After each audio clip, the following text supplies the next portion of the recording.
welcome to another edition of the program Woman to Woman. We're here to make sure that the woman becomes a better person in life. You know, when a woman is gainfully employed or doing something wonderful to earn a living, no matter how small, that woman becomes assertive, that woman becomes independent, and that woman becomes happier. But when you do not do anything, you're not working, you're not earning a living, you know, sometimes it could be boring. It could be very boring. And most often the time you find out that such a woman loses out at the end of the day, particularly if she's married to a man who is not so rich, where she cannot inherit so much. And peradventure there is a divorce. Most women like that go empty-handed, nothing to their names, because they've been used to a life of, you know, being dependent on the husband or even her family. So starting up a business and ways of keeping your business, no matter how small, is what we're going to look at today. Ways you can start up a business, how you can keep your business going, how you can remain in that business without eating up your money. Some women set up businesses and give 1 month, max 1 year, that business will go under.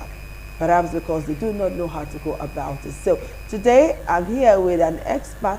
She's a motivational speaker. She's an activist, a woman and children activist. She's into quite a number of things, and she's also a life coach.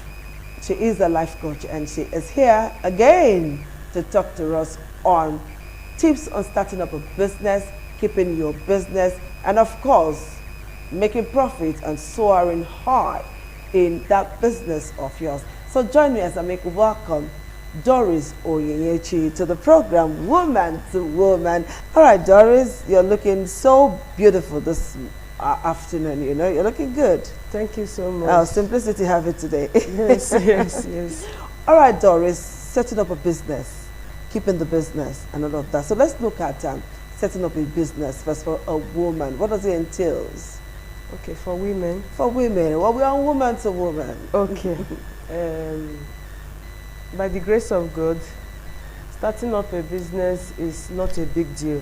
Okay. It's doable and is something worth doing. That every woman, I encourage every woman to engage with 1 or 2 business activities that generates income. The person speaking with you today is a trainer, certified trainer of the International Labour Organization. That's wonderful. Yes. So what we do is about creating decent jobs in Nigeria, in Africa, and globally. And it's also about start and improve your business. Then in this package, it has 3 packages that has to do with generate your business idea, start your business and improve. Start your own business. Yes, and improve on it your business.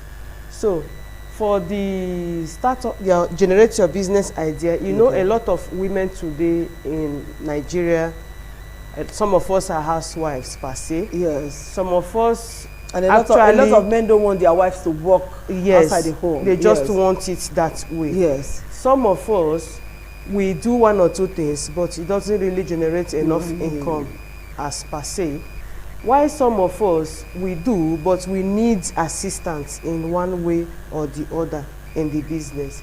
But today, I think I should be talking about the scratch. Okay, which yes, is that's starting up a business. Yes. For a woman. Yes. And the kind of business a woman can really start up. So which is generate your business idea. Some of us will be thinking, I have some money. Some of us have the money, but we don't know what to do with it. We have the zeal to start doing something, but we don't know where to start from. Okay, generating your business idea is about equipping you with the necessary idea around you that you can turn into a business. It could be your passion for something. When you look at it, you can turn it into a business. This is not the full training cycle. It requires some time. It's 5 days training program. Okay. That at But, the end, but let's just run through it. yes, we just want to rush Yes. it. So the essence is that when you see yourself that you are not being productive, let me put it that way, because it's not all about having children. It's also about adding value to your life and the lives of others around you.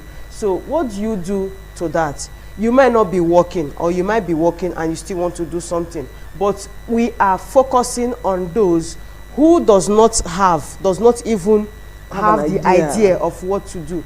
So I will tell you, it's better you engage yourself in entrepreneurship. Become an entrepreneur.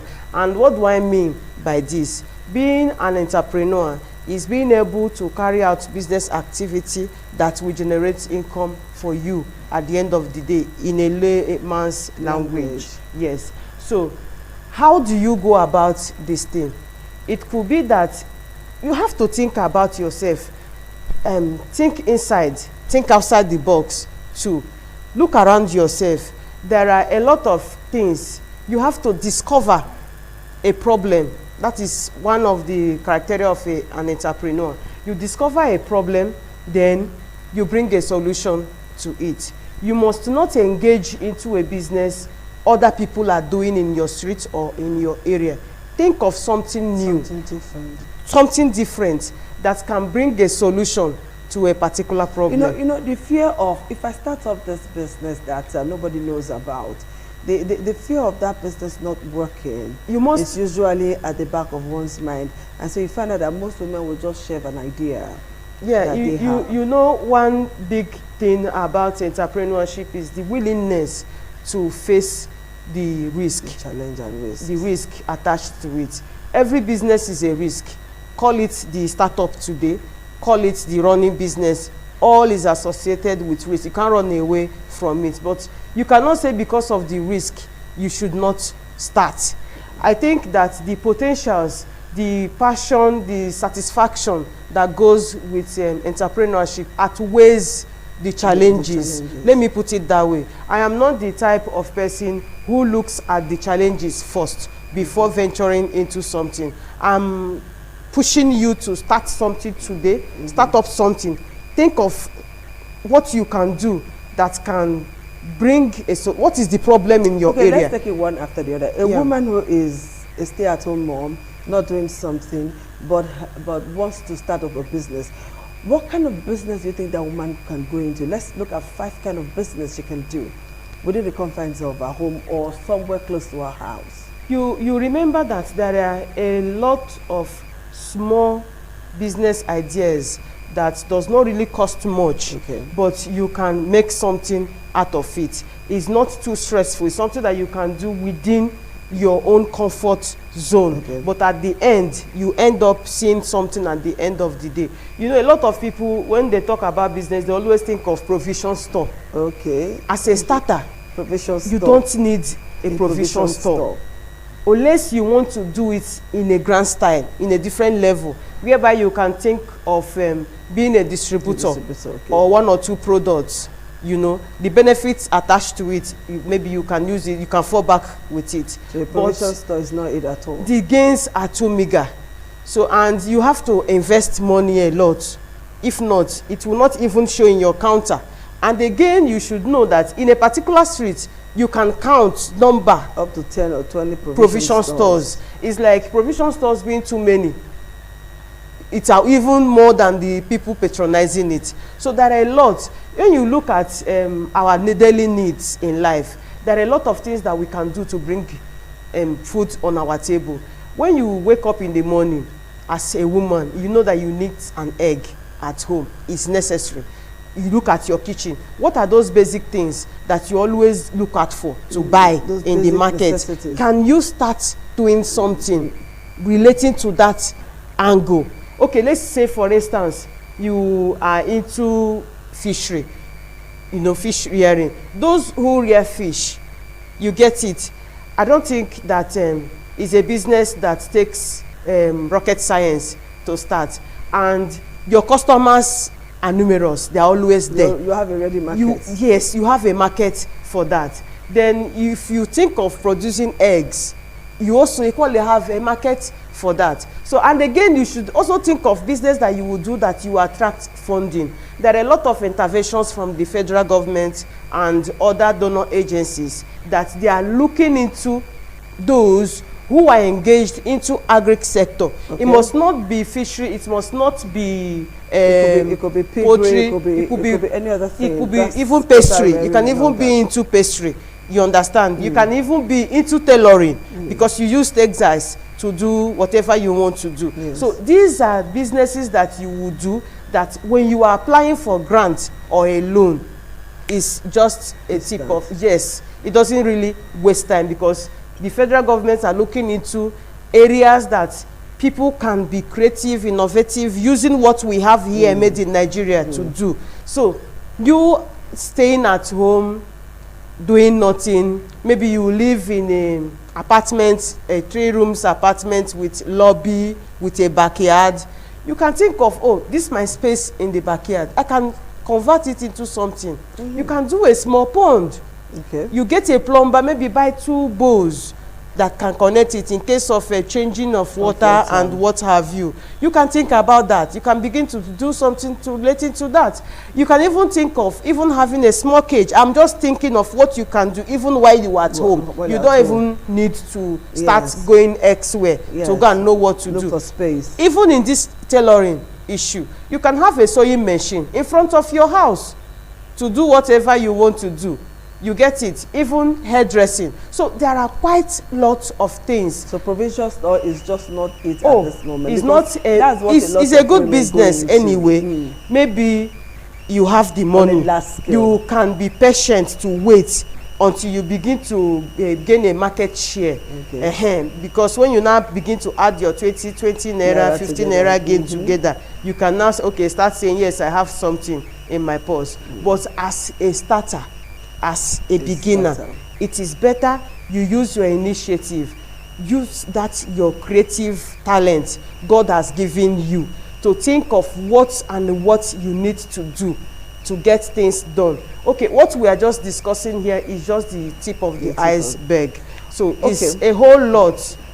It's a whole lot to discuss when it has to do with training. The program is Woman to Woman, and we're looking at starting up a business and then keeping that business. And with Doris Onyechi, and she's lecturing me. I'm getting some ideas already. Okay, you want to be part of Woman to Woman? We have our phone numbers on the screen. We also have our social media handle. Use anyone to reach us on the program, Woman to Woman, and we will surely get back to you. And of course, talk woman to woman. Okay, Doris, now you have started a business. You discover that most women, after starting up a business, give them a year. Most women, I say, I'm not saying all of the women, because some women are very dogged. You know, when you see them in their place of business, you think they are men. They work, some even work and surpasses what the man does for a living. So some women really put everything they have into that business and they succeed.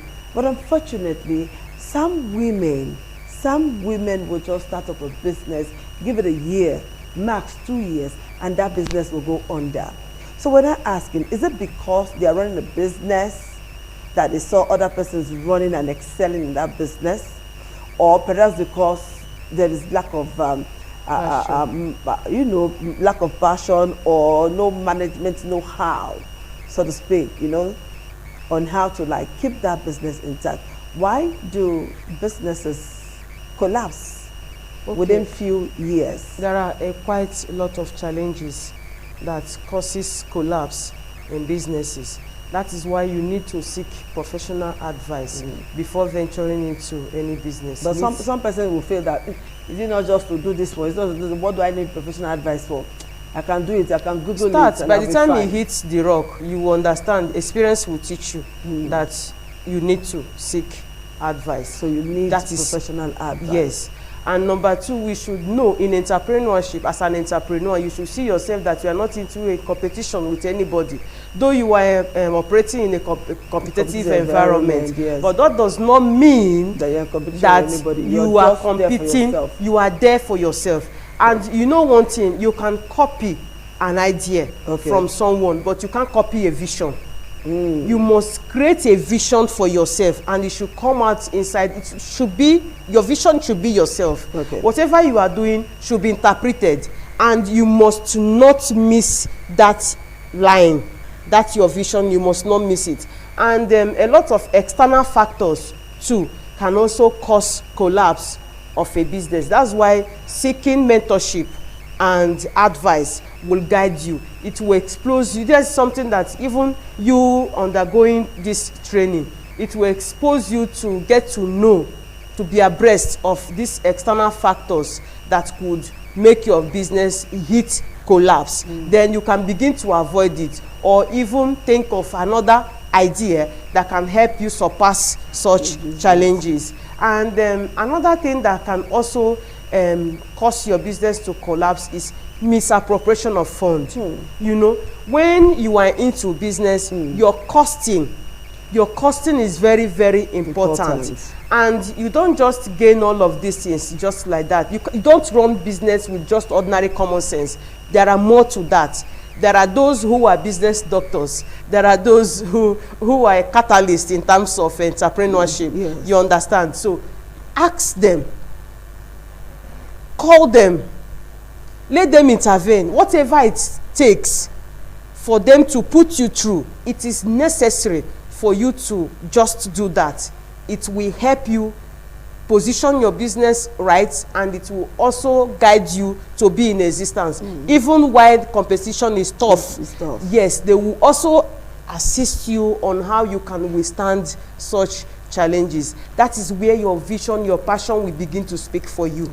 You understand? So whatever it is, and again is that when you are also doing you are an entrepreneur, mentorship is very necessary. Counseling and coaching, you don't overlook it, because these people are there, they are well informed, you know, they are there to feed you with facts that you may not see, so they can guide you before such thing hits you. They will guide you, they will tell you, they will foresee and inform you, and even guide you on the policies you have to imbibe for you to be able to surpass such challenges. You get it. In a competitive environment, you know, these days you see shop A is selling what shop B is selling. Shall we say, you know, this one is doing same business with this man, this woman is doing same business with that man. How is such a person, how is that person going to survive in such a competitive market? What are the things you should inject into your own business to make a difference? Yes, you can survive. You create a niche for yourself. There must be an angle that they are not touching. There must be something that they are not doing that you can do a lot of differently. There must be something that they are not doing you can do differently to differentiate yourself out from them. What you offer should be very unique. You should be innovative at all times. You should be at alert. You should be creative. You don't, I see entrepreneurs as powerful people because they are always at alert. Whatever may be, there are always ways at which they can come out of it. They are thinking, they are reasoning, they are always ahead. You understand? So you should be able to be smart, to be able to create this niche for yourself. And it should not be a dulling moment. Being an entrepreneur does not mean you should go back to bed to sleep. By the time you wake up, others will overtake you. You should So always you must be on at ground, alert. your toes. You must be on your toes to make yourself different. You get, for instance, when into tailoring, you must introduce what your competitor doesn't have to make your brand different. So this is what keeps business going. Innovation. Even those who are already into the business, they are even innovating. They are even introducing. That's why you see some of upgrading every day. That's why you see most of these products that we came to this life to meet. You continue to see them rebrand and rebrand and rebrand. Why are they doing so? They want to be relevant.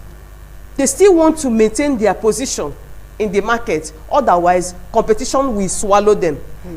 So entrepreneurs are not smiling. So you too should not be smiling. Yes, you should be on your toes to be able to keep moving. So it's not a dulling moment. If you can't do it for yourself, seek advice, seek help. You know, when an expert comes in, the person will help you to turn things around. Even when you are facing challenges, I don't think there's any challenge in business that a business catalyst cannot be able to handle for you. Come whatever. I know let's look at the issue of finance. You mentioned it a while ago, and I said, yes, this is a good point. You see, some persons open up businesses, whatever that business is. Of course, they got money from somewhere. But you find out that, I'm talking about women, and you find out that either their husbands keep injecting money into that business, or, you know, the business will just be dwindling. And then the man or their father or whoever is financially responsible keep injecting money into that business. And then you wonder, is this business not making profit? You know? And then you hear women say, oh, this, that. I find a woman making like 100,000 naira profit and she's spending 200,000 naira on, you know, different things. So how do we like manage our finances as a business woman to make sure that you hit jackpot, you remain there, and then you can go into other businesses? You know, before we begin to talk about finances into business, it means that, yes, you have launched something. You understand? I always advise, before you start up something, there's something we call environmental scanning. I didn't really want to go deep, you know, because it's not a full training. I know, do it. It's cycle. Not a training. it's like enlightening the women out there. It's an enlightenment campaign we're doing on why you should own a business. Yes. So there's what we call environmental scanning. You get it? What I can do for you if you are into business is different. I don't want to start discussing about that. Some surveys I have to carry out. Yes. But I am talking about business generally. You get it? That's what we call environmental scanning. You should be able to scan your environment to be able to know some threats, opportunities, and your challenges. So by the time you carry out this environmental scanning, you can now land into SWOT. That's your particular business you want to do. That's SWOT analysis. You begin to look at your strengths, your weaknesses, opportunities, and threats. Then that of the environmental scanning, that's what we called the ETOP analysis. I said I don't really want to go into yes, but if it's let's go a little bit deeper. Yes, if it's a full training cycle, beneficiaries will be able to gain from this knowledge, this wide knowledge in business. So by the time you carry out this analysis, it will position you better into what you are doing. So why do you need such thing? You need it because you want to take a stand. You need a position. You want to make profit in what you are doing. So you have a good foundation of good idea. You have sound knowledge of where you are coming from and where you are going to. You must, I need good documentation too. Yes, that of the documentation is another thing. You get it? So business has to be that you have to come to the drawing table. You have to be there. There are a lot of factors that you need to put into consideration. Costing is one major factor. You know, what you mentioned, injecting money. By the time you know where you are, what you are doing, I don't think if you want to now inject money, it means that you want to add value, you want to improve, you want to expand. But some persons, they start like with 100,000 naira, maybe at the end of 6 months, 1 year. And it's equally good when you start a new business. Give that business time to incubate. You don't begin to make expenses from the little money you are getting from the business. So you need to give it time to incubate, maybe 6 months, maybe 1 year, before you can think of making expenses from such businesses. That's why you have some organizations and funders where they give opportunity for new startups, for incubation. They can harbor them, they can squat with them for a period of like 6 months. They will not have need to pay office rent or shop rent. Time is always not our friend. But Doris, I'm sure that women out there have gotten quite a number of things from what you said today, because I have enjoyed quite a number of points you gave out, and I am going to like put those points into practice. I don't think it will be out of place to own a business and also work somewhere. No, not at all. So you can Not actually at all. own a business and still be in employment, in as much as that business of yours does not clash with whatever you are. Time management. Exactly. Me And too. for those of us who are afraid of starting a business, there is no need to fear. Look for those who have been in that business you want to go into. Look for those who will mentor you. Look for those who will push you a little bit, and that business you'll be able to start it. So woman, those days of sit down, fold your hand, look, don't pass, all right? So do something and be a better woman. Thank you very much, Doris, for being part of the show. Thank you so All right, much, guys, we'll see you Auntie. again on the program, Woman to Woman. Thank you for being there. Bye-bye. Thank you. Bye.